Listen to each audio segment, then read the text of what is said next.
peut-être de votre jeune frère Nicolas Jackson, qui a fait une énorme saison l'année dernière, malgré, il y a des critiques qui sont toujours là, c'est pas évident. Dernièrement, même il y a un ancien de Chelsea, une légende, je dirais, même Obi Mikel, qui est sorti pour tacler sévèrement.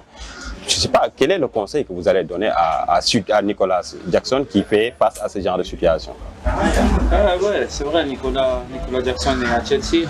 Aujourd'hui, il a la chance d'avoir deux joueurs qu'il connaît qui ont joué là-bas, c'est-à-dire moi et Edouard Mendy. Edouard Mendy le conseille énormément.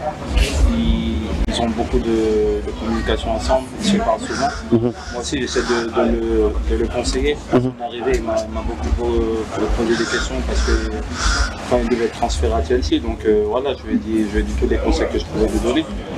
Mais vous savez, aujourd'hui, on est tous critiqués. Que tu sois bon, que tu sois pas bon, on est toujours critiqué, on est toujours sur les feux des projecteurs. C'est-à-dire que la critique fait partie de notre métier, la critique fait partie de notre du football. Il faut savoir l'accepter, savoir l'absorber et savoir la transformer en motivation positive. Moi, c'est ce que je fais. Quand je suis critiqué, j'aime bien que transformer ça en motivation. Je vais prouver qu'ils ont tort, je vais prouver que ces personnes qui parlent mal de moi ont tort. Il y a des critiques qui sont positives, il y a des critiques qui sont négatives. Il faut avoir le juste milieu, on va dire. Il faut avoir cette justesse de pouvoir bien gérer tout ça. Parce que des fois, tu fais des bons matchs, les gens disent que tu es le meilleur du monde alors que tu es là. Et des fois, tu fais des matchs qui sont corrects, mais les gens disent que tu as fait un mauvais match alors que tu es là. Donc, il faut avoir cette balance-là, c'est très difficile pour un joueur, c'est très difficile pour les jeunes joueurs aussi. Mais Nicolas doit apprendre à ça. Après, je sais que c'est difficile, hein, parce que être critiqué comme il a été, c'est difficile. C'est difficile de le garder pour soi-même. Il y a de la frustration, il y a de l'énervement. Et il a bien répondu. Il a répondu sur le fait qu'il a marqué directement en match. Donc moi j'étais content quand j'ai vu le but en direct en plus, parce que je regardais le match ce jour-là.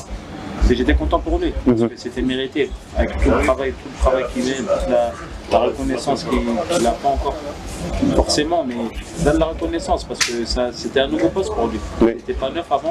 Aujourd'hui à Chelsea, on peut le mettre neuf, il a marqué énormément de buts. Il a été un des meilleurs buteurs de son équipe l'année dernière. Depuis le début de saison, il a déjà marqué 2 buts, je pense, ou 3.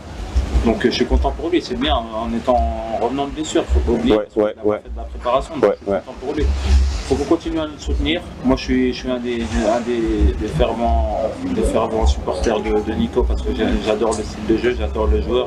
Je sais qu'il a encore des trucs à améliorer, je sais on peut lui donner des coups de main sur certaines choses, sur extra sportives.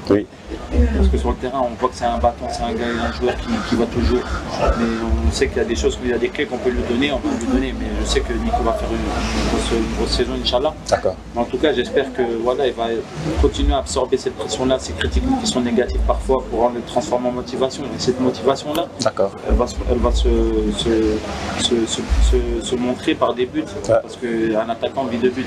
Tu peux être invisible pendant 90 minutes, mais à la 90e, tu mets un but, voilà, c'est ça. C'est le meilleur du match. Vous savez, les attaquants, c'est comme ça. Donc Nico est capable de faire ces choses-là. Moi, je ne m'inquiète pas pour lui. Je sais qu'il va faire une grosse saison. Après, c'est juste que, comme les Sénégalais le font, continue à le supporter parce que c'est très important pour lui qu'il soit derrière lui. Qu'il soit toujours derrière lui. Je sais que c'est un jeune, des fois, qui fait des erreurs. Mais voilà, il est toujours à l'écoute. Il écoute beaucoup Edouard Mendy. Il écoute beaucoup des fois quand on parle ensemble et même tous ceux avec qui il travaille. Je connais aussi Diomansy de lui. Donc voilà, on en a parlé longuement à cette période de Hadj Alamek parce que vu qu'on était ensemble. J'ai passé un merveilleux moment avec Diomansy, on a parlé de Nico, donc voilà, c'est des choses qui font partie de la vie. Mais voilà, en plus le coach est un fervent aussi amateur et supporter de Nico, il adore Cissé, donc voilà, il l'a toujours protégé et il continue à le faire. Donc j'espère que tous les Sénégalais vont se rassembler derrière lui pour qu'il fasse une grosse saison et qu'il soit un des meilleurs Africains en Europe. D'accord. On va parler maintenant équipe nationale, Kali. Hein? Ça fait 8 ans déjà, vous êtes, voilà quoi, vous êtes imposé, vous avez incarné je sais pas, la rigueur, la discipline, voilà. Kalidou Koulibaly est cité parmi les exemples de l'équipe nationale. Parlez-nous un peu.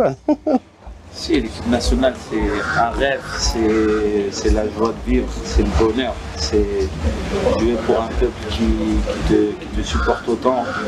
Voir tout le monde derrière cette équipe nationale, c'est des moments où tu vois tout le peuple sénégalais, tous les Sénégalais du monde entier, tous derrière le Sénégal, derrière cette équipe nationale, derrière les Lions de la Teranga. Ça fait énormément plaisir. Moi, je revis quand je viens en équipe nationale, je suis content. Vous êtes pressé quoi quand vous devez venir? C'est vrai qu'en club aussi il y a des bonnes choses, mais c'est pas la même chose. Ouais. C'est pas la même chose parce qu'en club on est là, on est avec nos coéquipiers, il y a plusieurs équipes nationales. Mais en équipe nationale, tu es avec tes frères. Tu sens que tu es avec tes frères. On mange de la même manière. On mange tous du tchéboudiel, du tchébouillab. Là, on est tous contents d'être tous ensemble. Du bissap, du bouille. Voilà, c'est cool quoi. L'ambiance est bonne quoi. On est tous contents. C'est comme ça. C'est comme si tu étais en famille. Okay. C'est pour ça que sur le terrain, on est content de faire les efforts les uns pour les autres. Parce que quand tu viens, tu passes des moments exceptionnels avec un Idi Ganagé, avec un Cheikhou Kouyaté, avec un Edouard Mendy, avec un Sadio Mané. Tu es content de passer des moments comme ça avec eux en dehors de l'entraînement. Oui. Quand tu vas en maths, le gars il est en difficulté, tu veux aller l'aider. Oui. Parce que c'est ton frère, tu es content d'aller vers lui, tu es content de passer des moments avec lui quand tu es en dehors du foot. Donc sur le terrain, tu es content de transpirer pour lui, parce qu'il mérite que tu transpires pour lui. Parce que c'est cet état d'esprit qu'on a mis que le coach a essayé de mettre dans la tanière, et c'est pour ça qu'on est tous contents aujourd'hui de venir en équipe nationale. Après, on a tous nos caractères, ouais. On a tous nos caractères, on a tous nos habitudes. Oui. Chacun ramène ce qu'il a ramené. Il y en a qui aiment bien rigoler, plaisanter, qui aiment bien être sérieux. Moi, on va dire, je suis un peu celui qui est un peu plus sérieux, on va dire, parce que j'essaie de ramener cette rigueur. C'est vrai que voilà, on aime bien rigoler tous ensemble et tout, mais quand on est sur le terrain, j'aime bien cette rigueur avec Edouard, on aime bien cette rigueur, laisser les jeunes jouer, laisser les joueurs prendre du plaisir. S'épanouir, mais avoir aussi s'épanouir dans un cadre. Oui, bien sûr. C'est-à-dire avoir des règles de vie, avoir des règles sur le terrain, une tactique qui est bien définie, savoir ce que tous les joueurs doivent faire. Et c'est ça qui me pousse à venir tous les jours en équipe nationale. J'essaie de ramener, d'apporter ce que je peux apporter aux jeunes. Aujourd'hui, on sait qu'avec l'expérience et l'âge, on court moins, on va dire, on est moins tonique qu'avant, donc il faut aussi jouer avec sa tête et jouer avec l'expérience.